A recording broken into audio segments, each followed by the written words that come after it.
क्योंकि आप बहुत, ईश्वर जी बहुत कष्ट में विराजते थे, क्योंकि आपके प्रभु जी सेवा में बहुत संलग्न थे, सत्संग में भी संलग्न थे। अब पधार गए तो आपको बड़ा कष्ट था। उस हिसाब से शिक्षा पत्र का प्रारंभ आपने किया है। इस शिक्षा पत्र के माध्यम से रायचरण ने सबको शिक्षा प्राप्त कराई है। जब ऐसी स्थिति को उपस्थित हो तो पुष्टि जीव का क्या कर्तव्य है, उसको किस तरह से अपने मन को शांत करना, उसको नहीं भटकाना, उसका क्या प्रकार है, वो आपने इसमें व्याख्या की है। तो शिक्षा पत्र में अनिष्ट का निवारण, प्रभु के प्रयोग से ही प्रभु की प्राप्ति, प्रभु का स्वरूप क्या है, जीव का स्वरूप क्या है, इस हिसाब से अब आपने इसे बताया है। प्रथम श्लोक अब प्रारंभ करते हैं। ग्रह भंग सुखाचारः श्रुता श्रुति विषायिता तदर्थम लिख्यते किंचित् समाधान चेतसः। एक ग्रह भंग समाचार, ग्रह भंग का समाचार सुना, अब आपने वो समाचार कैसा था, श्रुति विषायिता, कि किसी ने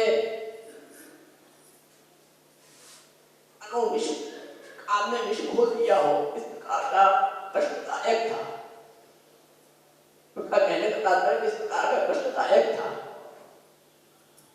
तो इस प्रकार का आपने समाचार सुना, तदर्थम, उसी के लिए, उसके समाधान के लिए आपने लिखते, इसके समाधान का मतलब आप लिख रहे हैं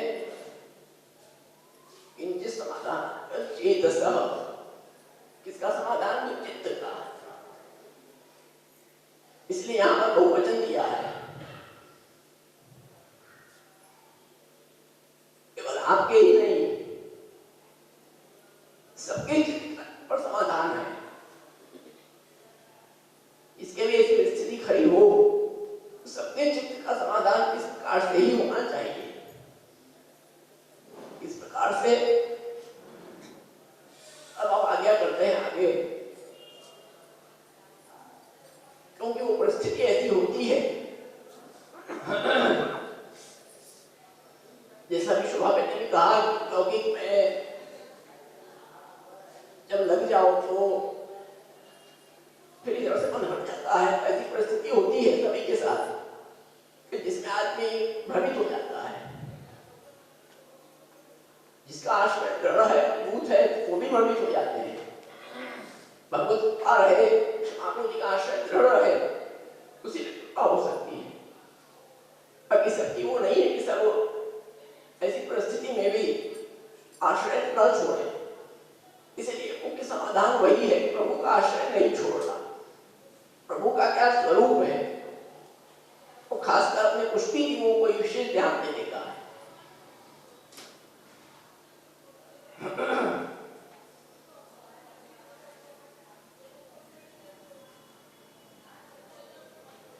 अब आप सबसे पहले उसका समाधान लिखते हैं कि ये सदा यशता जो द्विभुजा सुद्विजत्वयम् सरोजादस्य वल्लादा स्मरणिता माने मनुष्यजा। ये सबसे पहले क्या है कि यशोदा पूजा सदा, जो यशोदा जी के पुत्र, क्योंकि ये चर्चा पहले भी हो चुकी है कि अपने यहाँ कृष्ण मार्ग में तत्व कौन है, मूल तत्व कौन। श्री गोसाई जी ने भी आज्ञा क्या किया है, जानी तत्वम यशोदो संग अतीतम। जो यशोदो संग लालित है वही मुख्य है, वही सेव्य स्वरूप है। इसीलिए यहाँ पर भी आप सबका निचोड़, सबका सार आ रहे हैं क्या है? सबसे पहले यशोदा तो यशोदा जी के पुत्र हैं, वो कैसे हैं? एक विभुजा, जिनकी सुंदर दो भुजाएं हैं।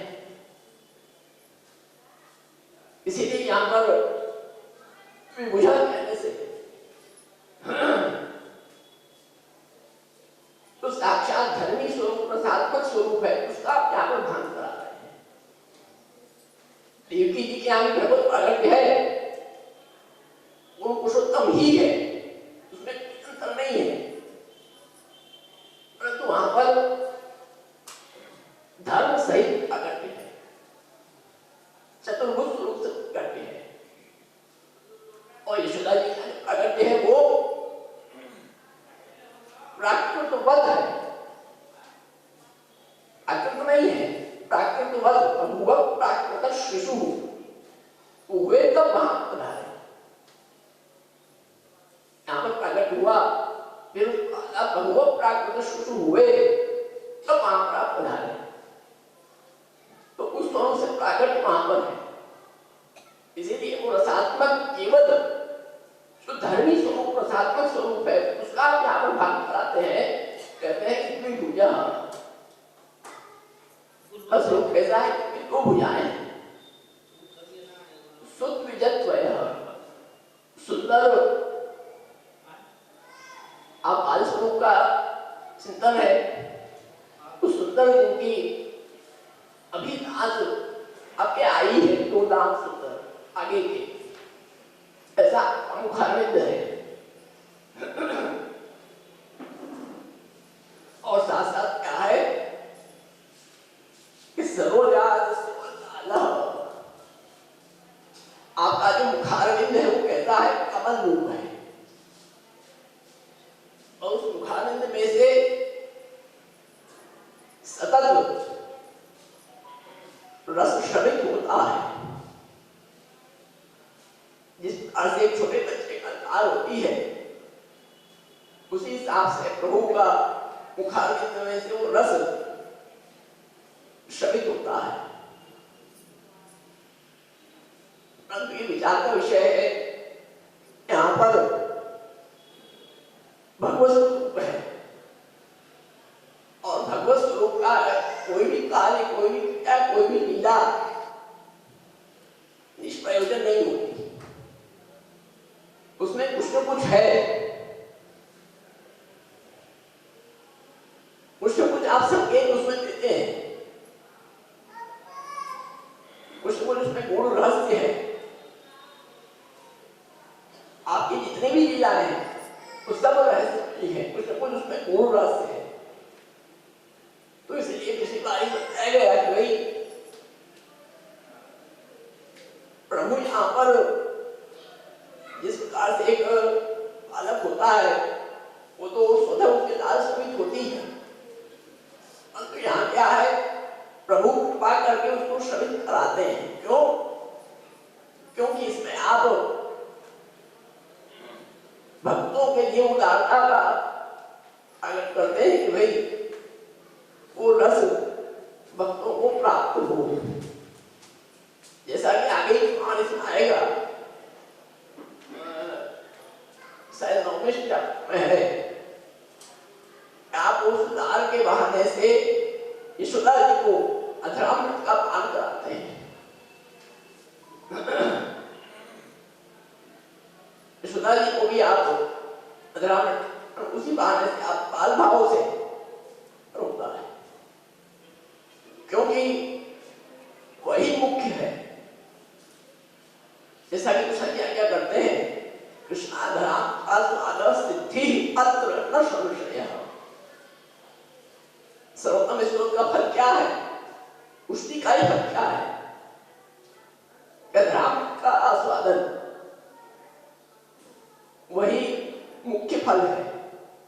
इसलिए प्रभु कृपा करके पुष्टि जीवों के लिए आप वो रस श्रवित करते हैं, ये आपकी विशेष उदारता है। और साथ साथ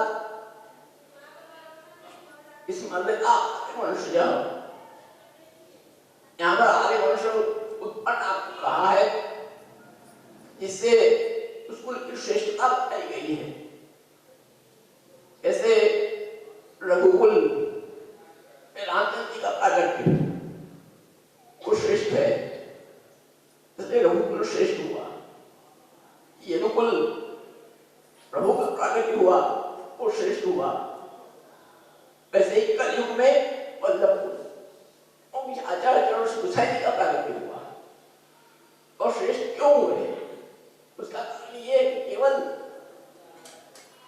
आपने भक्तों के लिए ही विचार किया, भक्तोद्धारक स्वरूप से ही आपका प्रागट्य हुआ। जीवों के उद्धारार्थ ही, अपना कोई मूल सुख नहीं, जीवों के लिए ही, जीवों की क्या गति होगी, जीवों को किस प्रकार प्रभु की प्राप्ति हो, वही जात राखियों गही पिया, जो पद में आता है कि वो बह रहे थे, आचार्य चरण पकड़ के उनको सही रास्ते बताया।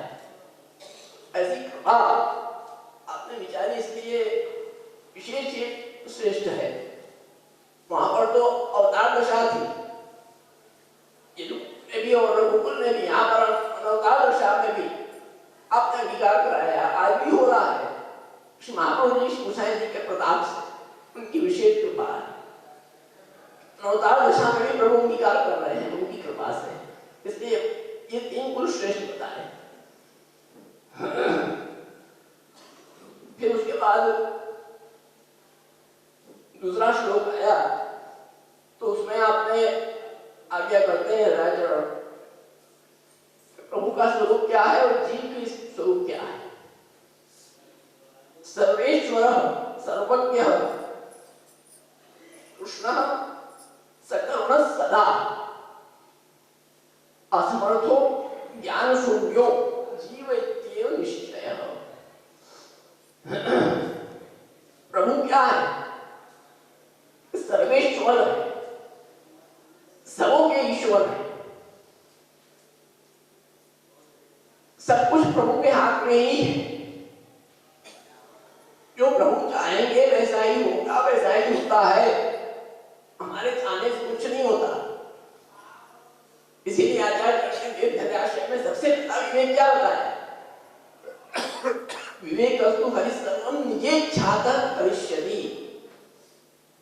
पहले इसको समझो कि प्रभु अपनी निज इच्छा से ही करते हैं। यहाँ पर और भी अर्थ है, निजेच्छातः निजानाम भक्तानाम इच्छा। जो भक्तों की इच्छा है, जो भक्त मानते हैं, जो भक्त चाहते हैं, उन्हीं की इच्छा को भी प्रभु करते हैं। तो प्रभु सर्वेश्वर है, सबके ईश्वर है, देवादिदेव है, सब देवों को देव है, सब देवन को देवता, उनसे ऊपर कोई है ही नहीं। इस बात को समझना है। हम 10 जगह भटकते हैं, वो हमारी मूर्खता है। हमको तो सब कुछ प्राप्त हो गया है, प्रभु कृष्ण जी ने सब आज पकड़ाया है। प्रभु का सर्वेश्वर है, सब कुछ करने में समर्थ है। फिर हमको कहाँ जाने की आवश्यकता है? फिर भी हम जाते हैं, कभी वहां भटके, कभी उधर भटके, कभी इस देवता के यहाँ, कभी वहां देवी के यहाँ, क्योंकि अंदर उस चीज का भान नहीं है। प्रभु का क्या स्वरूप है, हमारे स्वामी कितने सामर्थ्यवान है, इसको नहीं समझते। इसलिए आगे सर्वेश्वर है, इसको समझो। सबके ईश है, सर्वज्ञ, सब कुछ जाने होते हैं। आप क्या करते हो, क्या नहीं होने वाला है, क्या होगा, क्या हो रहा है, सब कुछ लोग जानते हैं। प्रभु से नहीं है, सर्वज्ञ है।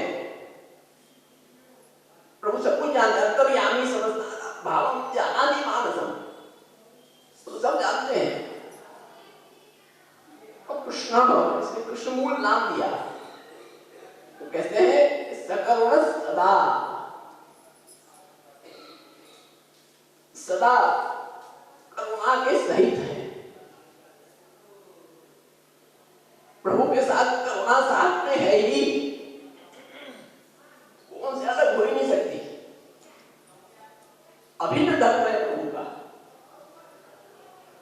प्रभु भक्त वत्सल है, भक्त का तो प्रभु से सहन हो ही नहीं सकता, प्रभु कृपा करेंगे ही। इसलिए कहा सदा सदा करुणा करते हैं, इसमें कोई आप बताई नहीं कर सकते, वो तो आपको करना ही करना है और चाहते हो भी आप कर देंगे।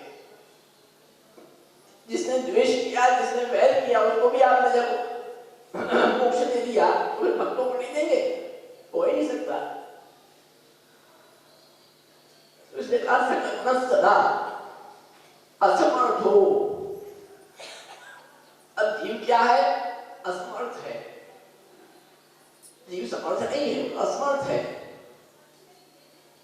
प्रभु कृपा करें तब समर्थ हो सकता है, अभी तो असमर्थ है, ज्ञान शून्य है। हम आपको बड़ा ज्ञानी मानते हैं, बड़े जानकार हैं, 4 किताब पढ़ ली तो बड़े अपने आप को जानकार मानने लगते हैं, जानकार नहीं है। जीव तो ज्ञान शून्य है, जीव में ज्ञान नहीं है।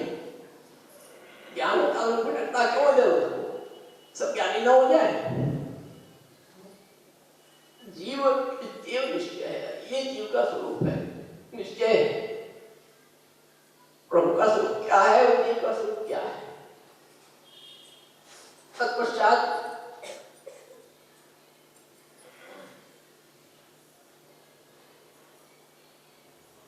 तीन श्लोक हुए थे, प्रश्न बोले थे, समय नहीं था, तो अब शिक्षा का क्रम आगे बढ़ेगा। तो इस प्रकार से आपने सबसे पहले यही समाधान दिया कि भगवत स्वरूप विशुद्धा नंदन का स्वरूप क्या है, पुष्टि स्वरूप क्या है, जीव का क्या स्वरूप है। पहले समझो तो अपने आप स्वतः सब समस्या अपने आप से हो जाएगी। ये प्रभु सब करने वाले हैं, प्रभु ही सब करते हैं, प्रभु अच्छा ही करेंगे, चाहे कुछ भी हुआ। एक चीज समझो कि प्रभु अच्छा ही करेंगे, प्रभु कोई खराब कर ही नहीं सकते। क्यों? इसलिए कहा कि करुणा सदा, प्रभु जीव के ऊपर करुणा विचार भी ही करते हैं। हमको लगता है कि बुरा है, हमारे लिए गलत हुआ, परंतु वो आगे जाके भी सही होता है। और प्रभु जानते हैं ना, आज छोटा बच्चा होता है तो उसको अपने माँ बाप बचाते ही नहीं, भाई ऐसा मत करो, ऐसा मत करो। बच्चे तो सांप को पकड़ने के लिए दौड़ते हैं, तो कौन बचाता है? उसके माँ बाप बचाते हैं, वो रोता है, फिर उसको बचाते हैं। क्यों? क्योंकि उसका भला बुरा जानते हैं। इसी प्रकार से प्रभु हमारा भला बुरा हमसे ज्यादा जानते हैं, हम क्या जानेंगे। परंतु हम लौकिक में इतने लिप्त है कि हमको अच्छा नहीं लगता, ऐसा क्यों हो गया हमारे साथ, ऐसा क्यों हो गया, लेकिन वो वास्तविक रूप में सही होता है। तो इसको समझने की आवश्यकता है। जब समझेंगे तो कोई भी समस्या हमारे आगे नहीं आ सकती, तब अपने आप सुलझ हो जाएगा। इसलिए पुष्टि जीवों को अवश्य ध्यान रखो कि उसका समाधान इस प्रकार से ही होना चाहिए, लौकिक में नहीं होना। लौकिक में कहीं समाधान नहीं मिलेगा आपको, ऐसे ही उसका समाधान हो सकता है कोई समस्या का। तो ऐसे शिक्षा पत्र का श्रवण करें, नहीं कहते परम दयाल की परम दयाल संचिते भगवतश्चरणारविन्दं वज्रांशद्वयसरोरुलाञ्छनाट्यम् उत्तुङ्गरक्तविलसन्नखचक्रवालव ज्योत्स्नाभिराहतमहत् हृदयान्धकारं यच्छौचनिःसृतसरित्प्रबोधकेन तीर्थेन मूर्ध्नधिकृतेन शिवश्यो ध्यातुर्मनश्शमलशैलं सृष्टवज्रं ध्यायेच्चिरं भगवतश्चरणारविन्दं वन्दे नन्दव्रजस्त्रीणां पादरेणुमभीक्षसः यासां हरिकथोद्गीतं पुनाति भुवनत्रयं श्रीमदाचार्यचरणं शरणं सर्वदेहिनां अशेषदोषदहनं मस्तके राजधाम न मंत्रेण तंत्रेण जज्ञान सिद्धिर न वैकुंठ बुद्धिस्तु वैकुंठ लोके गतिर्विठ्ठलेशे रतिर्विठ्ठलेशे मतिर्विठ्ठलेशे सदा वैकुमास्तु।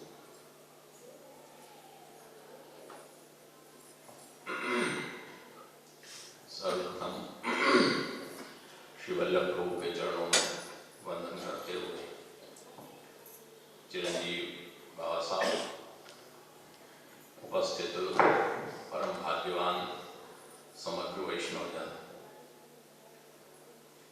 आज जैसा कि पूर्व वक्ताओं ने बताया, तकरीबन 1 मास के बाद 2 एकादशी बीच में खाली गई, अपना फिर विक्रम आज प्रारंभ हो रहा है। 3 श्लोक पिछली एकादशी में अपने हो गए थे। जैसा कि भाव साहब ने बताया उपक्रम में कि सर्वेश्वरश्च सर्वज्ञ कृष्ण सकरुण सदा ज्ञान शून्यो असमर्थो ज्ञान शून्यो जीव इत्येव निश्चय। इस तृतीय श्लोक में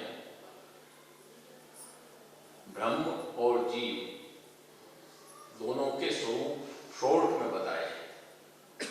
सर्वेश्वर सर्वज्ञ कृष्ण सकुर्ण, ये ब्रह्म के लक्षण और ब्रह्म का स्वरूप बताया, और असमर्थ ज्ञान शून्य ये जीव का बताया। अब चतुर्श्लोक में उसकी आगे की प्रक्रिया आप बता रहे हैं।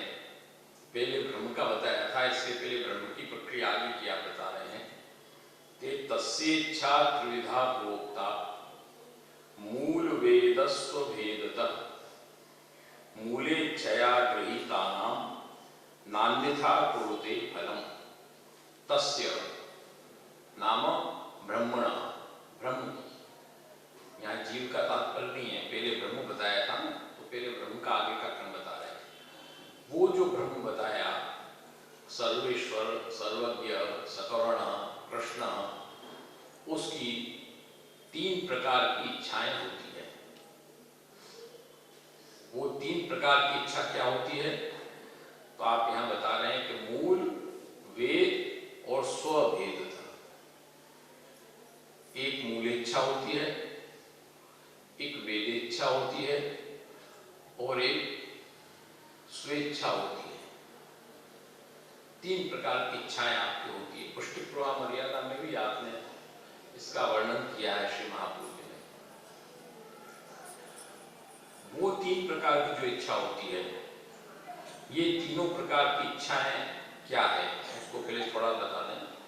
मूल इच्छा तो प्रवाहगत है, प्रवाह जीवगत है मूल इच्छा। वेदेच्छा है मर्यादा जीवगत, और स्व इच्छा है पुष्टि जीवगत, जिसका आगे वर्णन भी आएगा। दूसरे चरण में आप कह रहे हैं कि मूलेच्छया गृहीतानां नान्यथा कुरुते फलम। अब सबसे पहले मूलेच्छा बता रहे हैं, अर्थात प्रवाह से संबंधित इच्छा। पुष्टि प्रवाह मर्यादा में क्या है?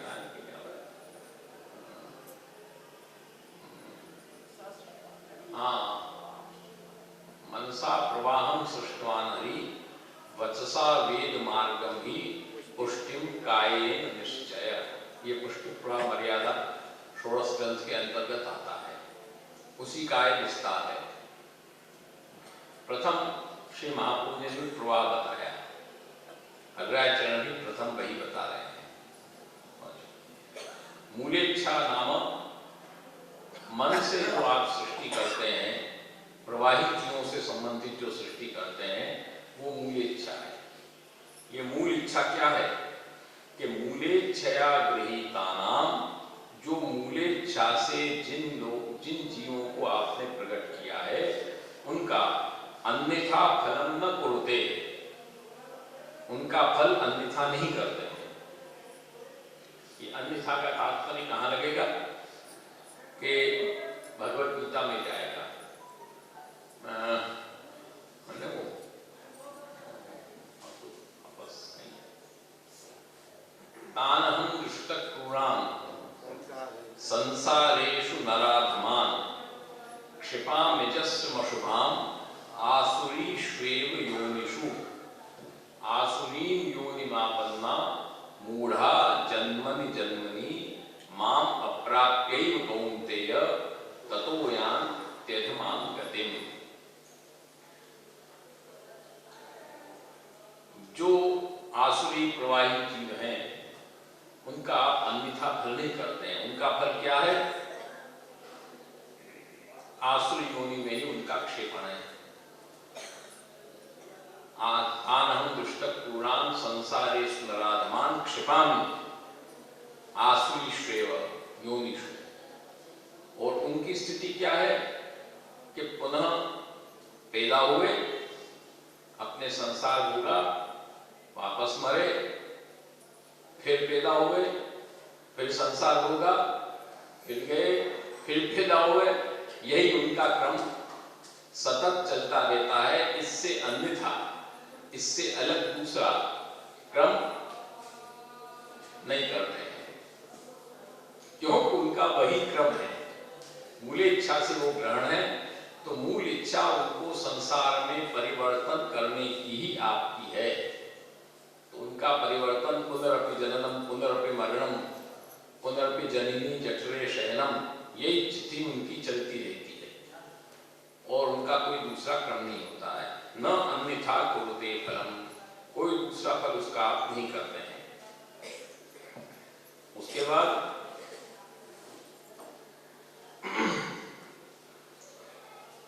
पंचम श्लोक, प्रवाह एव नेतस्तेषु कृष्ण विचारितः। वो जो जीव होते हैं उनका प्रवाह एव नेतः, प्रवाह ही उनका निश्चित स्थान है। अर्थात प्रवाह किसको कहते हैं? जो बहता चला चले, उनका प्रवाह वही चलेगा। पैदा होना मरना, पैदा होना मरना, पैदा होना मरना। प्रवाह एव नेतः, उनका प्रवाह ही नियत किया हुआ है। कृष्ण विचारितः, प्रभु ने उसका प्रवाह ही निश्चित कर लिया है, नियत कर लिया है कि संसार परिवर्तित होता रहेगा। वो चलते रहेंगे, वो चलते रहेंगे। उनका कहीं स्थिर जाकर वो स्थान नहीं प्राप्त कर पाते हैं। जो मूल इच्छा से ग्रहण है प्रवाही जीव को। अब उसके बाद आया वेद। मूल वेदस्व वेदतः, मूल इच्छा का वर्णन हो गया। अब वेद इच्छा का वर्णन आया। उसमें आप क्या करते हैं कि मर्यादया गृहीतास्तु प्रवर्तयति कर्मणि।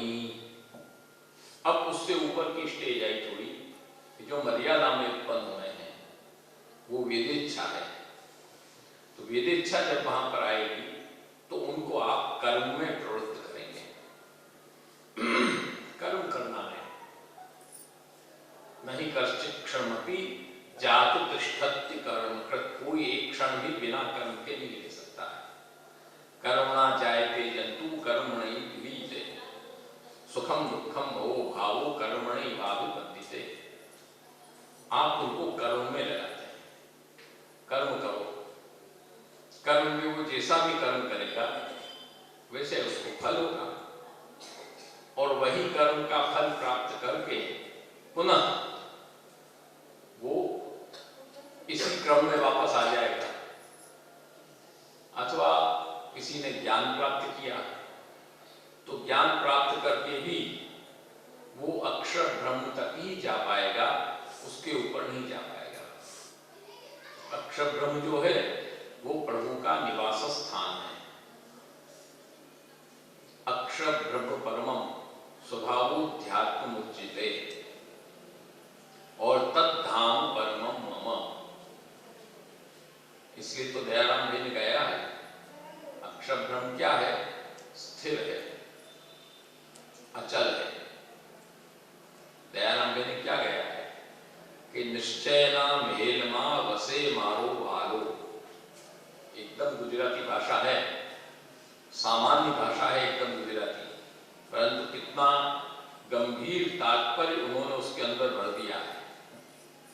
निश्चयना मेलमा वसे मारो वालो।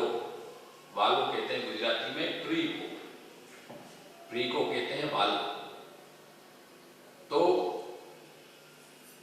ब्रह्म का जो स्वरूप है वो है अस्ति भाति प्रयत्न, अस्ति जड़ भाति चित्त और प्रयत्मान आनंद स्वरूप ब्रह्म। तो यहाँ प्रयत्न का द्योतन है। निश्चय ना मेलमा, स्थिर जो महल है निश्चय का, उसमें मेरा प्रिय ब्रह्म वालो वसे निवास करते हैं। अक्षर ब्रह्म में वो भगवान का निवास स्थान है। जेरे जाए ते झांकी पामे हो जीवे, वो वहां पर जब पहुंचता है तब उसको प्रभु की दर्शन और झांकी होती है। इसलिए अपने यहाँ भगवान मंदिर के दर्शन का एक विशेष महत्व बताया गया है। कुंभन दास जी की क्या बोल की बात, कुंभन दास जी की जो वार्ता आती है उसको भी देखो, उसमें क्या था। श्री जी बाबा की विशेष कृपा थी कुंभन दास जी पर। वो कुंभन दास के साथ खेल रहे थे अनवसर में। खेलते खेलते जब शंखनाद हुए श्री जी बाबा के, जतिपुरा में तब विराज रहे थे, जब शंखनाद हुए तो श्री जी बाबा के साथ खेलते हुए श्री जी बाबा को छोड़ के कुंभन दास जी भगे उत्थापन करना। अब विचार करो, श्री जी बाबा जब उनके पास विराज रहे हैं, साक्षात उनके साथ खेल रहे हैं, उनको भगने की जरूरत है? आज तुम्हारे हमारे जैसा हो तो भगे ही नहीं। देखो उस चीज का अपन को होश नहीं है, इसलिए तो अपन को अधिकार नहीं है उस चीज का। प्रभु खेलते नहीं है अपने साथ, क्यों भगे हो? जब श्री जी बाबा ने कहा स्वयं ने, क्यों जा रहे हो वहां, उत्थापन दर्शन कर रहे हो, मैं तो यहां हूं तेरे साथ, तुम वहां क्यों जा रहे हो? तो महाराज आप यहां जो हो वो आपकी कृपा सुनो, यहां आप कब छोड़ के चले जाओ आपको कोई वो थोड़ी है, वहां तो आप नहीं जा सकते। जेरे जाए ते झांकी पामे हो जीरे, वहां तो दर्शन होना ही है, जो वहां जाएगा उसको दर्शन होना ही है।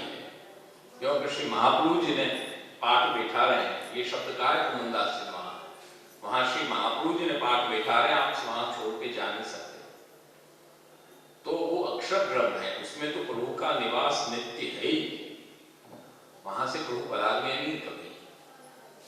इसलिए जो मर्यादा में वेदेच्छा से जिनका ग्रहण है,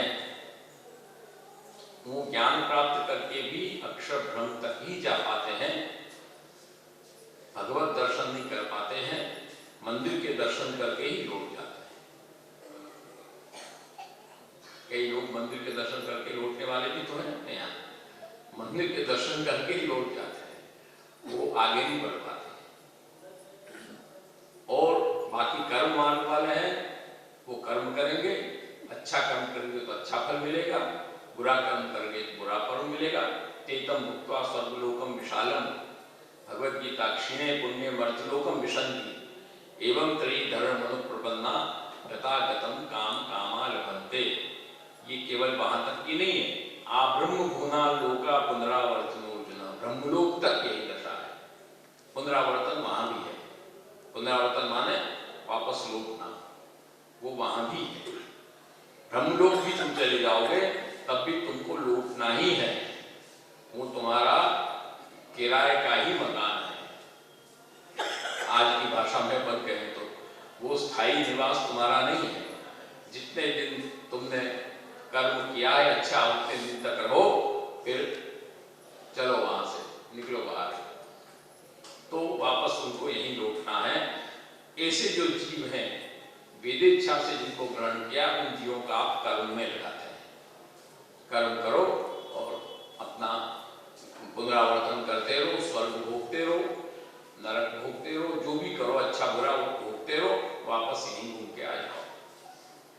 उसके बाद अब तीसरी इच्छा, स्वेच्छा मूल वेद स्वभेदतः स्वरूपेण व्रतानां तु स्वतः सर्वं करोति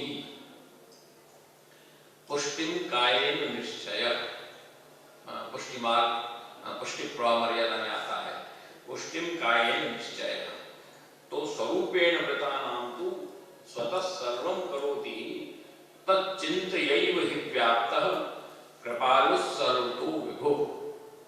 स्वरूपेण व्रतानां तु जिनको प्रभु ने अपने स्वरूप से वर्ण किया है, कायेन अपने श्रेयन से जिनको उत्पन्न किया है, उनको व्रतानाम तू शब्द पहले के दोनों प्रकारों का परावर्तन है, उनका निवृत्ति है।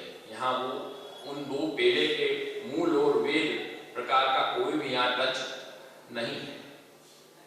स्वरूपेण व्रतानाम तु स्वतः स्वयं प्रभु, उसमें दूसरे की आवश्यकता नहीं है, कर्म वर्ण की आवश्यकता नहीं है। सर्वम करोति, प्रभु स्वयं ही सब कुछ उनका करते हैं। तच्चिंत्य ही व्याप्तः, और उनकी चिंता में ही आप व्याप्त रहते हैं। कृपालु, क्योंकि आप ऐसे कृपालु हैं। सर्वतो विभुः, संपूर्ण तरफ से संपूर्ण रूप से व्यापक, ऐसे प्रभु उस कृपा उनकी कृपा करते हैं, उनकी चिंता में ही आप व्यस्त रहते हैं। भगवत रूप सेवार्थम तत्सृष्टि नान्यथा भवेत्। ये अपने षोडश ग्रंथ का है। भगवत रूप सेवार्थम तत्सृष्टि, उनकी सृष्टि ही भगवान के स्वरूप की सेवा के लिए है, इसलिए नान्यथा भवेत्, वो अन्य कहीं जा नहीं सकते। उनकी तो भगवत सेवा की सृष्टि है। जो स्वरूप से व्रत है उनको संपूर्ण व्यापक प्रभु, यहाँ व्यापक शब्द दिया है, सर्वतो विभुः, सर्वत्र प्रभु व्यापक है। वो कहीं भी रहेंगे, कैसे भी रहेंगे, भगवत सेवा में ही लगेंगे। उनको और जगह कहीं लगने का प्रश्न ही नहीं है। चाहे वो मानसी करे, चाहे वो ब्रज के स्थलों पर रहे, स्थलों का आनंद ले, चाहे वो सेवा का आनंद ले, चाहे वो सत्संग के माध्यम से भगवत स्वरूप का आनंद ले, सर्वतो विभुः, उनके लिए प्रभु सर्वत्र व्याप्त है। ब्रज भक्तों को विप्रयोग हुआ और उद्धव जी के साथ ब्रज यात्रा किया, तो वहां साक्षात धर्मी स्वरूप प्रकट हुआ। आज ब्रज यात्रा में अपन जाते हैं, हम उस ब्रज यात्रा का समय भी बता चुके हैं बात।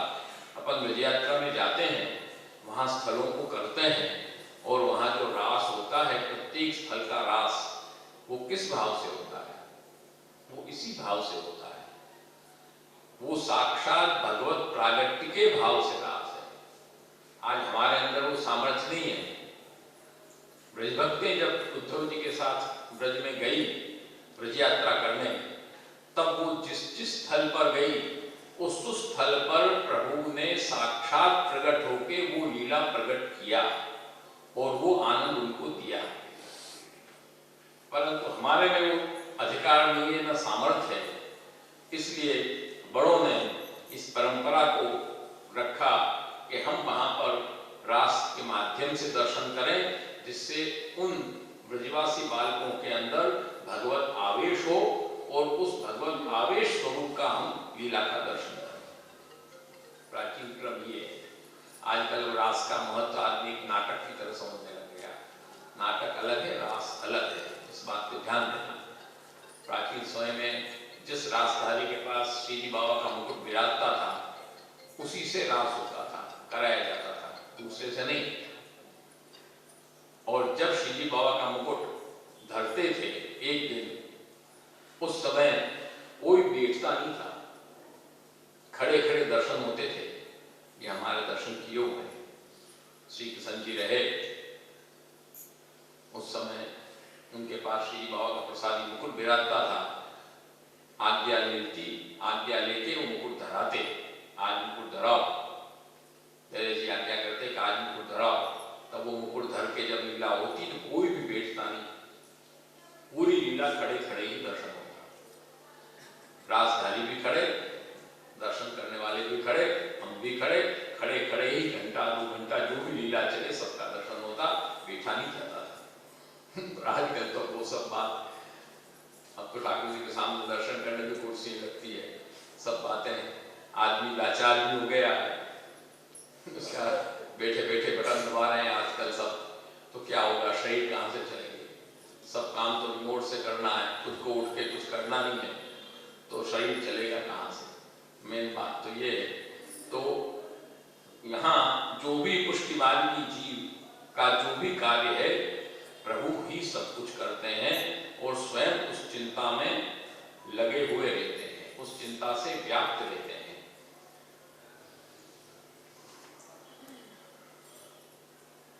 उसके बाद उन जीवों का कैसे करते हैं, इष्ट अनिष्ट तो उनके भी होता है, उन जीवों को भी तो इष्ट अनिष्ट होता है। तो भाग्य आज्ञा करते हैं कि निवर्तयति निष्ठेभ्य स्वकीयान करुणानिधि यदि जीवा स्वभावेन निवर्तिरन्न ते स्वतः। जीवा स्वभाव तो दुष्टा, जीव तो स्वभाव से दुष्ट है ही, उसमें तो कोई दो राय है नहीं, कहाँ प्रकाश स्वरूप प्रभु और कहाँ अंधकार स्वरूप जीव, तो स्थिति तो है ही वो।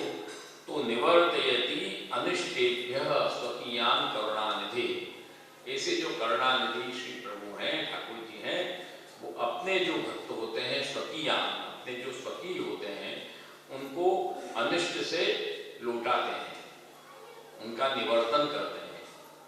परंतु यदि जीवा स्वभावेन, क्योंकि जीव तो स्वभाव से दुष्ट है, तो यहाँ कहते हैं कि असंदिग्ध अर्थ में भी संदिग्ध की परिकल्पना करना, ये प्राचीन मीमांसा की परंपरा है, ये सब नहीं समझ पाओगे। जैसे वेदार्थ है वो असंदिग्ध है, तब भी उसमें संदिग्ध की परिकल्पना करके उसको दृढ़ किया जाता है। असंदिग्धे वेदार्थे स्थूणा खनन वन्मतः, ये आप आज्ञा करते हैं। असंदिग्ध अर्थ को भी स्थूणा खनन, जैसे कूटे हुए को अपन बार बार कूटते हैं, कूटी हुई वस्तु को भी बार बार कूटना जिससे वो और मजबूत और दृढ़ हो जाए, इस तरह से असंदिग्ध अर्थ को भी संदिग्ध करके फिर उसको फिर सिद्ध करना, प्रमाणित करना, वो एक मीमांसा की पद्धति होती है। उस पद्धति से यहाँ यदि जीवा स्वभावेन निवर्तिरन्न ते स्वतः, क्योंकि जीव तो स्वभाव से तो दुष्ट है, इसलिए वो स्वतः तो अनिष्ट से हट नहीं सकता, वो तो कोई न कोई हटाएगा उसको, तब अनिष्ट से हटेगा, नहीं तो वो तो अनिष्ट रूप संसार में लगा ही रहेगा। क्योंकि उसका भी आनंदांश तिरोभाव होने पर, ईशत आनंदांश के तिरोभाव से वो भी तो जीव माया से लिप्त हुआ है। आता है ना तिरोहितम, ये सूत्र, ततो यस्य बंध विपर्यो,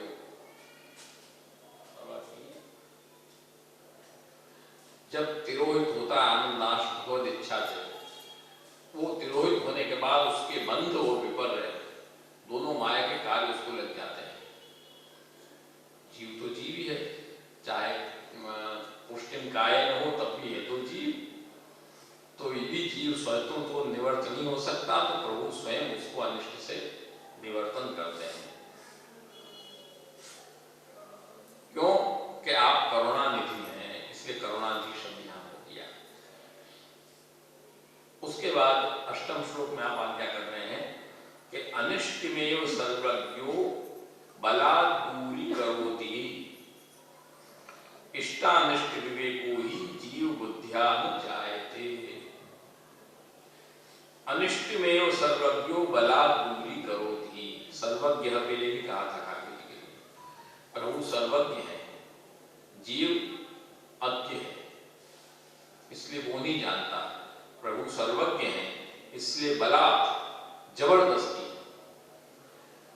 अनिष्टम एव दूरी करोति, जीव के जो अनिष्ट होते हैं उसको जबरदस्ती हटा के दूर कर देते हैं। आज डायबिटीज किसी को मीठा खाने बैठ जाएगा तो उसकी पत्नी मना करेगी नहीं करेगी, मत खाओ मीठा। क्यों भाई? जब उसके लिए नुकसानदायक है, समझने के लिए।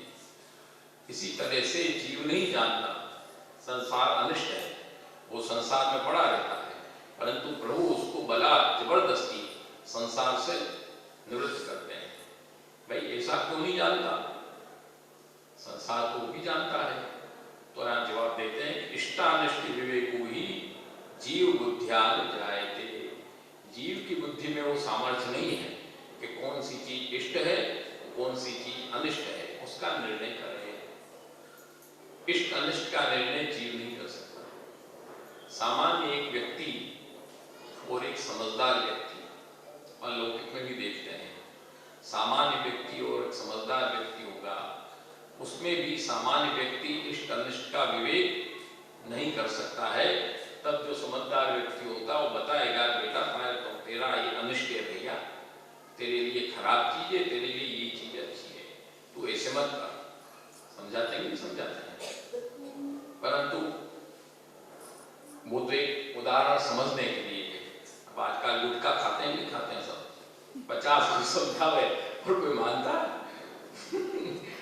इष्ट अनिष्ट क्या है कौन सा है, समझा क्या पागल हो जाए और कोई मानने वाला नहीं है। तो कहने का तात्पर्य है कि इष्ट अनिष्ट का विवेक जीव बुद्धि से नहीं होता है। वो प्रभु ही जान सकते हैं कि क्या इष्ट है क्या अनिष्ट है। इष्टानिष्ट विवेको ही जीव बुद्धिया न जाएगी।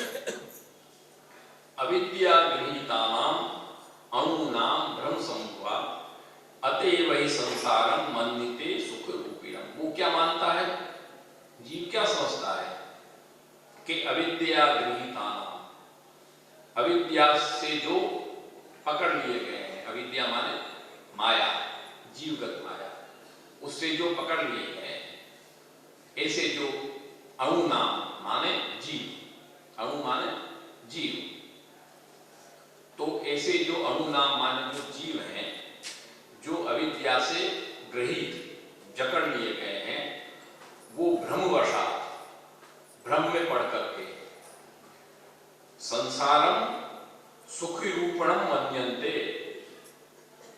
अविद्या से वो ग्रहित है इसलिए वो जीव संसार को ही सुखरूप मानते हैं। संसार ही बढ़िया, जैसे चारवाक लोग कहते हैं ऋणम कृत्वा घृतम पिबेत, ऋण करके घी पियो। ये शरीर तो ब्रह्म है और कौन है, दूसरा कोई ब्रह्म थोड़ी, ये शरीर ही ब्रह्म है। चारवाक कैसे मानते हैं? नास्तिकों का राजा चारवाक है, महाप्रभु ने सबका खंडन किया है। तो जो अविद्या से ग्रहण होकर के भ्रमवश इस संसार को ही सुख रूप मानते हैं, उनकी क्या स्थिति है कि बाला एवं कर प्राप्तम सर्पमक्रीडनोचितम पितेव सहजस्निग्ध तान निवर्तयते बलात्। जैसे बाबा साहब ने बताया दृष्टांत, बाला एवं जैसे एक छोटा बालक है, वो क्या करता है, वो खेल रहा है, खेलते खेलते वहां सर्प निकल गया, उसको तो मालूम नहीं है, तो बाला एवं कर प्राप्तम तुरंत उसको पकड़ने के लिए दौड़ेगा। बच्चे छोटे नहीं होते हैं, चूंटा निकलता चूंटा को पकड़ने के दौड़ते हैं, कोई मच्छर आया तो मच्छर को पकड़ने दौड़ते हैं। तो उनको तो मालूम नहीं है क्या करेगा, क्या नुकसान है इसके अंदर, वो तो खिलौना मानेगा उसको। सर्पम अक्रीडनोचितम, जो खेलने के योग्य नहीं है उसको भी खेलने की साधन मानते हैं। तब क्या होता है कि पिता जो वहां खड़ा होता है, क्या उसका जो भी कोई बड़ा होता है, वो समझता है कि खेलने का साधन नहीं है, ये खिलौना नहीं है, ये तो घातक है, सहज स्निग्ध, क्यों वो सहज स्निग्ध है, उसका स्नेह सहज है, उसके साथ, अपने पुत्र के साथ कोई मतलब का स्नेह नहीं है, सहज स्नेह है, सहज भाव से उसके प्रति स्निग्ध है। इसलिए तान निवर्तयते बलात्, जबरदस्ती उसको पकड़ के बच्चे को हटा लेते हैं, चाहे बच्चा कितना भी रोए। होता है कि नहीं होता है? बच्चा खेलता खेलता खिड़की के पास चला जाएगा कूदने के लिए, उसको क्या मालूम है कि यहाँ कूदने से क्या होगा?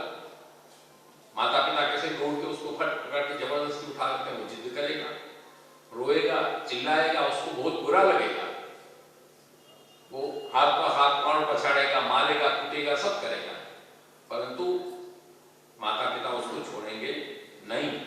क्यों? सहज स्निग्ध, उनका सहज स्नेह उसके प्रति, वो उनके इष्ट और अनिष्ट को जानते हैं। ऐसे ही अपन सब बालक हैं, मूर्ख हैं, हमको अपने इष्ट अनिष्ट का विवेक नहीं है। प्रभु जानते हैं कि ये इष्ट कर रहा है, अनिष्ट कर, ये सर्प को पकड़ रहा है कि सर्प को नहीं पकड़ रहा है।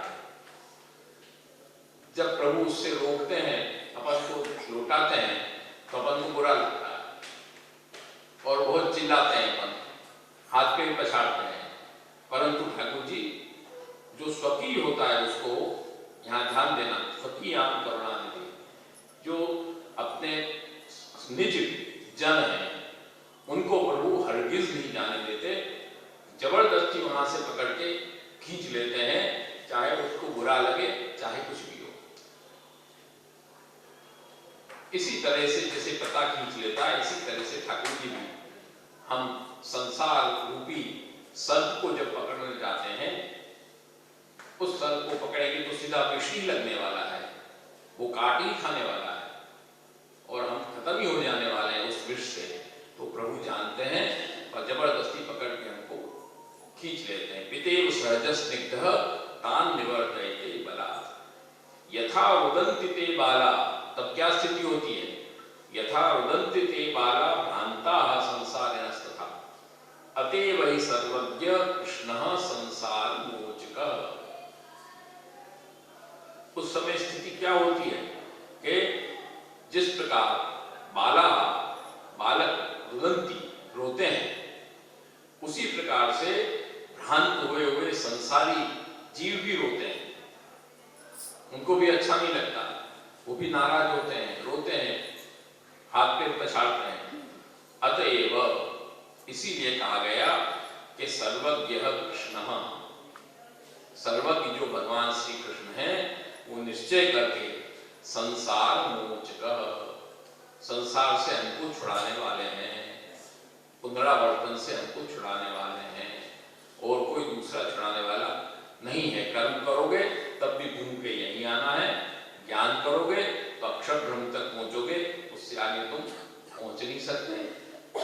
केवल एकमात्र स्वकीयान जो अपने जन हैं, उनको प्रभु स्वयं कृपा करके करुणा नदी जब जबरदस्ती उनको रोकेंगे, तब भी हम उससे बच सकेंगे। संसार मोचकः इत्येवं पिते नाम तथा विधमत प्रभो संसार वैरिधर्मीं प्रतिशेषो निरूपयत्। इत्येव रूप्यते, इसलिए इस प्रकार का वर्णन किया गया है शास्त्रों में। नाम तथा विधमत प्रभो, इस प्रकार का संसार, तथा विधमतः, तथा विधम नाम संसार नाशकम, संसार को नष्ट करने वाला जो प्रकार है ठाकुर जी का, बला उसको रोक देने वाला, वो यहाँ पर वर्णित किया गया है। हृदय चरणाज्ञा करने की, इसलिए हमने वर्णन किया है, क्योंकि यहाँ पर भाऊ जी के विप्रयोग वाला एक प्रसंग चल रहा है गोपेश्वर जी के, वो अपन सबको शिक्षा देने के लिए है। वहां पर श्री गोपेश्वर जी का जो विप्रयोग था और भाऊ जी के भौतिक श्रेयंग के विप्रयोग से विप्रयोग नहीं था, इस बात को समझना। वहां जो विप्रयोग आपका था वो सेवा में आप सहयोगी थे बहुजी और सेवा में चतुर थे, वो सेवा में जो कमी उनको आ गई इसलिए उनको विप्रयोग था। परंतु उस बहाने से, उस व्याज से, वो बहाना देकर श्री हरिरायचरण हम सबको समझा रहे हैं कि हम सब जितने हैं वो तो भौतिक शरीर से ही विप्रयोग में है। अपन भौतिक शरीर के ही उपयोग में पड़े रहते हैं, अपन को वो सेवा वाला भी प्रयोग नहीं है। इसलिए अपन सबको समझाने के लिए तथा विधमतः उस तरह का संसार नाशक जो कार्य है वो वर्णित किया गया है। संसार वै धरणीम प्रतिशेषो निरूपयत, इसका प्रमाण ये विष्णु पुराण का कथानक है कि शेष जी और पृथ्वी का जब संवाद हुआ, तो कथा है पूरी, शेष जी और पृथ्वी का जब संवाद हुआ तब शेष जी ने पृथ्वी को ये संसार की विषता और संसार की अनिष्टता का सब पूरा समझाया था। तो आप यहाँ पर वो दृष्टांत देके कह रहे हैं कि संसार वही कृष्ण है, वो संसार के वेरी है, वो संसार के मित्र नहीं है। अपन संसार के मित्र हैं और प्रभु संसार के वेरी हैं। आपको संसार से वेर है, संसार को नहीं रहने देंगे। तो संसार वेरी वैसे भगवान श्री कृष्ण हैं, ये बात शेष जी ने धरणी अर्थात पृथ्वी को समझाया था पूरे कथानक के साथ। पूरी लंबी कथा है, अभी उसको कहने बैठने का मतलब नहीं है, तो वो पूरी कथानक समझाया। उसी तरह से यहाँ भी हमको समझना चाहिए। मन्यामहे वयं भ्रांता कृष्ण विस्मृति कारणम संसार मुक्तमं कृष्ण तम कथम स्थापयेत् हरिः।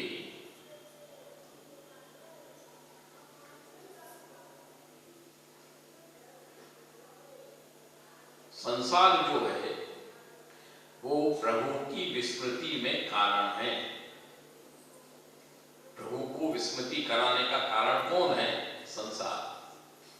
इसलिए तो कहते हैं कि प्रपंच विस्मृति पूर्वक भगवत आसक्ति, अपने यहाँ कहा गया है प्रपंच की विस्मृति पूर्वक हमारी भगवत आसक्ति होना चाहिए।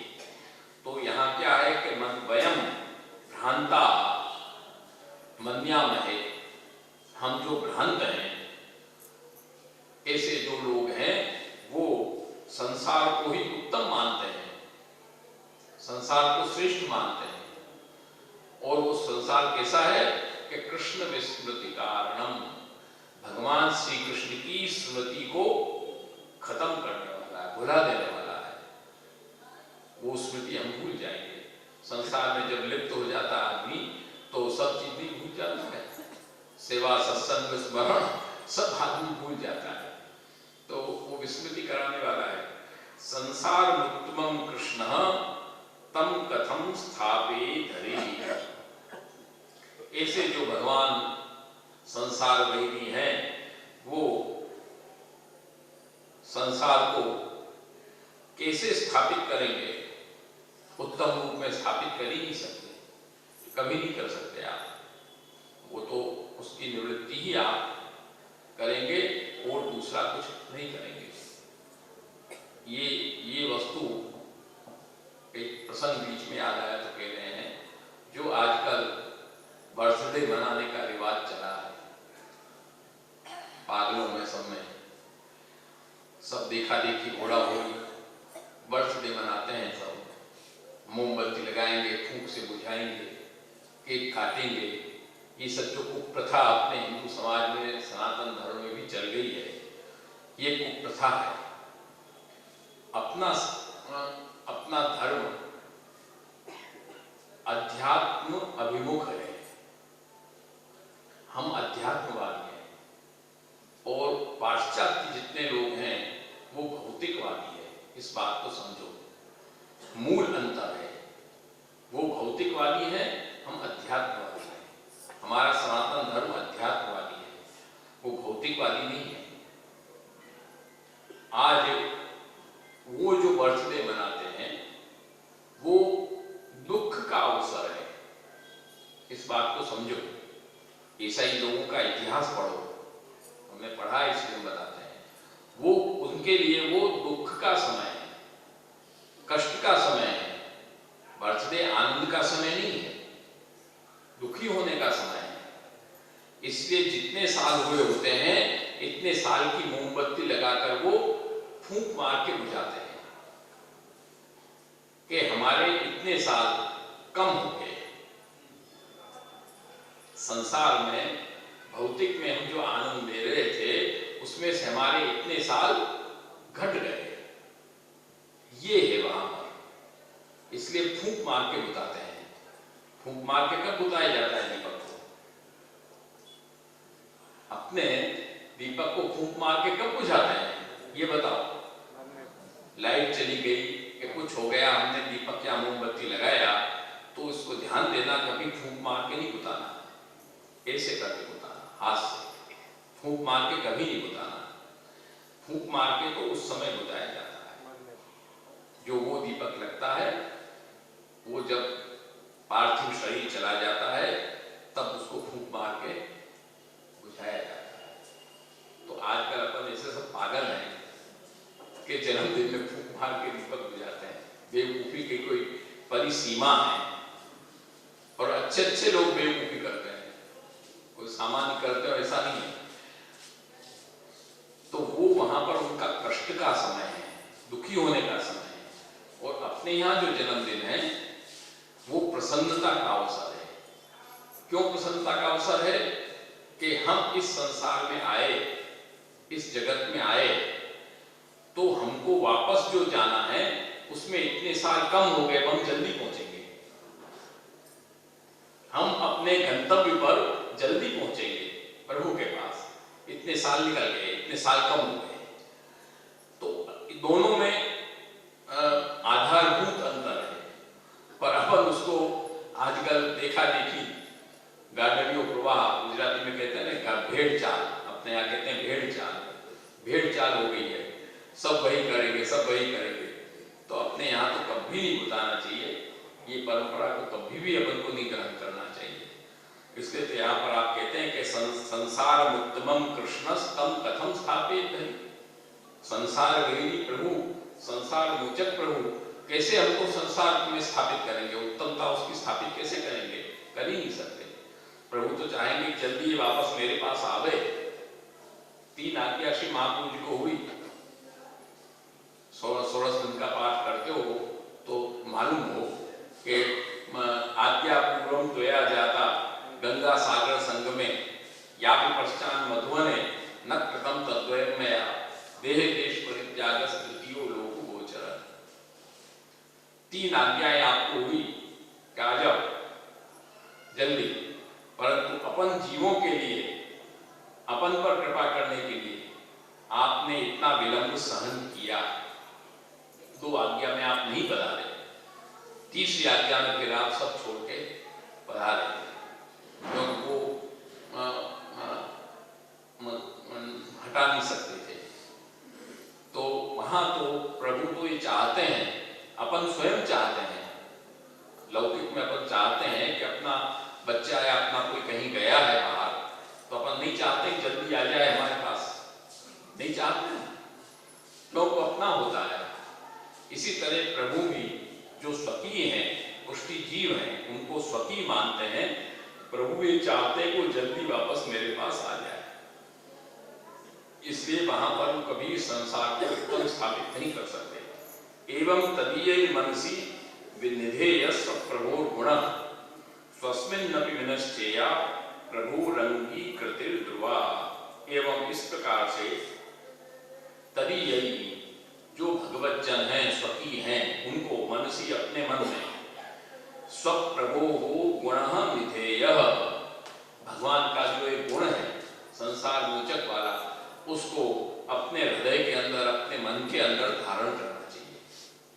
कि इतना कृपा करते हैं वो कि अपने संसार से छुड़ाते हैं। स्वस्मिन्नपि विनिश्चेया प्रभो अंगीकृतिर् ध्रुवा। और जब संसार का नाश करें प्रभु, तो उसमें भगवान पर दोषारोपण नहीं करना चाहिए, बल्कि हमको ये समझना चाहिए कि स्वस्मिन् अस्मिन्नपि अपने अंदर भी प्रभो अंगीकृति ध्रुवा इति विनश्चेया, निश्चय रूप से प्रभु ने हमारा अंगीकार किया है, हमको अपना माना है, इसलिए हमारे संसार को छुड़ा रहे हैं, ऐसी निश्चय अपने मन में भी करना चाहिए। इसलिए आगे भी हृदयाचरण आज्ञा करेंगे, दंड दान स्वकीयेषु परकीये उपेक्षणम, शिक्षा पत्र में आगे आएगा। दंड दान जो अपने को अपन अपना मानते हैं जिसको, उसको दंड दिया जाता है। अपना जिसको हम नहीं मानते उसको क्या मतलब है? आज तुम बाजार में निकलते हो, कोई शराब पी रहा है, कोई सिगरेट फूंक रहा है, कोई चोरी चपाटी कर रहा है, कोई डाका डाल रहा है, कोई क्या कर रहा है, सब तरह के हैं लोग। तुम सबको समझाते हो, सबको समझाते हो जा जाके, अथवा उनको दंड देते हो, ऐसे नहीं करना, ऐसे नहीं करना। आज तुम्हारा लड़का ये नहीं करता हुआ दिखाई देगा, तुम्हारा कोई मित्र करता हुआ दिखाई देगा, तुम्हारा कोई स्वजन करता हुआ दिखाई देगा, तो तुम टोकोगे नहीं टोकोगे? दंड दोगे नहीं दोगे उसको? क्यों? वो तुम्हारा है। तो प्रभु जब अपन को दंड देते हैं तो अपन को निश्चित मानना चाहिए प्रभु ने हमको अपना माना है, तब हमको दंड दे रहे हैं। अपना न माना होता दंड क्यों देते? अपन निकल ही जाते हैं करने, तो अपन को क्या है, जाने दो, खड़े में पढ़ने दो, नहीं कहते हैं अपन कौन माथा मारे, खड़े में पढ़ने दो उसको। पर अपना ही कोई आदमी नहीं होता है तो अपन माथा मारेंगे।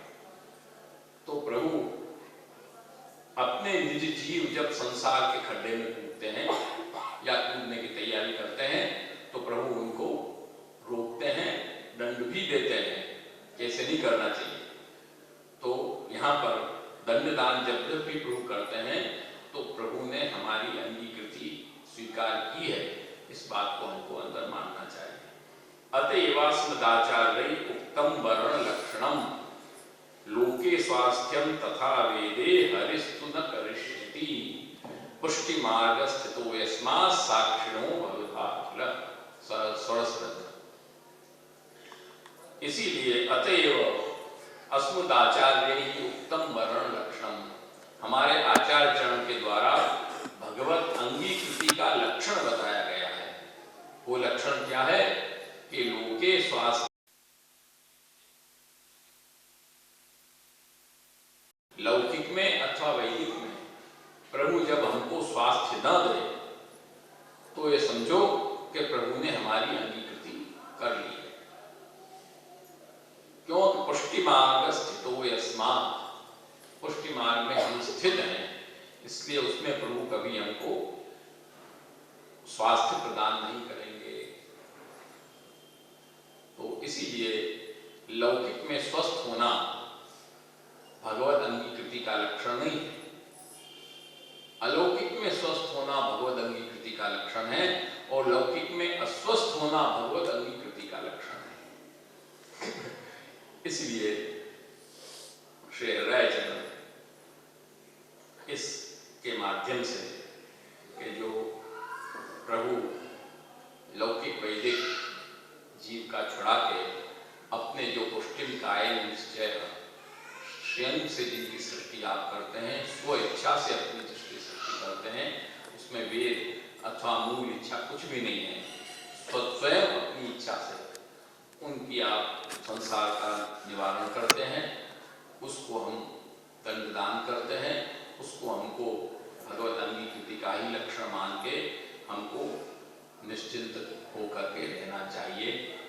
इतना इस छठे शिक्षा पत्र में 15 श्लोक यहाँ आज अपने समाप्त होते हैं। अगली एकादशी भी हम यहाँ नहीं दे पाएंगे, बाहर जाने का प्रोग्राम है। 2-3 साल कोरोना होने से लोग सब एक साथ निकल पड़े, सब कार्यक्रम और सब, इसलिए दौड़ भाग ज्यादा है, तो उसमें नहीं रहेंगे। उसके बाद की एकादशी में अपन आगे उस कार्य को बढ़ाएंगे, सप्तम शिक्षा पत्र अपन प्रारंभ करेंगे। साथ साथ परसों चिरंजीव बड़े लालन का 5म वर्ष में जब प्रवेश होता है तो मार्कंडेय पूजन का प्रारंभ होता है। इसलिए इस बार 5म वर्ष में भगवत कृपा से उनका प्रवेश वैष्णव में जा रहा है, इसलिए प्रथम मार्कंडेय पूजन इस बार होगा। उसमें कुछ विधि विशेष होती है, जैसे रूटीन में मार्कंडेय पूजन होता है, उससे इसमें कुछ विधि विशेष होती है। और साथ साथ प्रथम है, इसलिए श्री के मनोरथ का भी एक विचार रखा गया है। तो वो कार्यक्रम त्रयोदशी के दिन जल्दी मंगला भी होगी, बोर्ड पर लिखा हुआ है। और उसके बाद राजभोग अपने पहले पालना, और पालना के बाद मार्कंडेय पूजन। वैसे विधि मंगला के बाद ही चालू हो जाएगी। थोड़ी विधि जो पहले की आगे की विधि होती है वो मंगला के बाद चालू हो जाएगी, इससे देर न हो ठाकुर जी के। और उसके बाद पालना के बाद राजभोग धर के अपना मार्कंडेय पूजन पुण्यावाचन वगैरह जो विधि होती वो होगी। उसके बाद अपना जो क्रम से है वैसे होगा। शाम को शयन में एक कीर्तन के भाव का मनोरथ रखा गया है, शीतकाल के शयन के कीर्तन के भाव से। उसके दर्शन आनंद से होंगे। और फिर शयन के बाद बधाई कीर्तन ऊपर हॉल में होकर के इस कार्यक्रम का समापन भगवत कृपा से होगा। सब वैष्णव आनंद से भगवत दर्शन का, मार्कंडेय पूजन का आनंद से प्राप्त करो। और अगले साल फिर छोटे लालन का होगा, एक साल का फर्क है दोनों में। और फिर अपने ये भी साथ में कह दें कि इनके मुंडन का कार्यक्रम जो कोरोना के कारण से मुंडन हो नहीं पाया, 3 वर्ष में हो अथवा 5 वर्ष में हो अथवा पहले वर्ष में हो, दूसरे में चौथे में तो होता नहीं। तो अब इनके मुंडन का कार्यक्रम भी वसंत के बाद त्रयोदशी के दिन 3 तारीख के दिन मुंडन का प्रोग्राम रखा है। और 3 तारीख, हाँ 3 फरवरी। और वो कार्यक्रम ऐसी इच्छा हुई है कि अपने यहाँ तो प्रस्ताव होते हैं, होंगे भी भगवत कृपा से। चरनाट में श्री गोसाई जी के सम्मुख एक प्रस्ताव का कार्यक्रम हो, उन्हीं की कृपा से सब आनंद है। तो वो वहाँ पर रखने का इच्छा है। तो वहाँ भी श्री महाप्रभु जी के मनोरथ का आनंद लेना। वहाँ भी सब वैष्णव आनंद से 3 तारीख को आओ और आनंद से वहाँ आनंद प्राप्त करो। मुंडन का भी, श्री महाप्रभु जी के दर्शन का भी, महाप्रसाद का भी सब आनंद प्राप्त करना। इस तरह से ये दोनों कार्यक्रम निर्धारित किए गए हैं।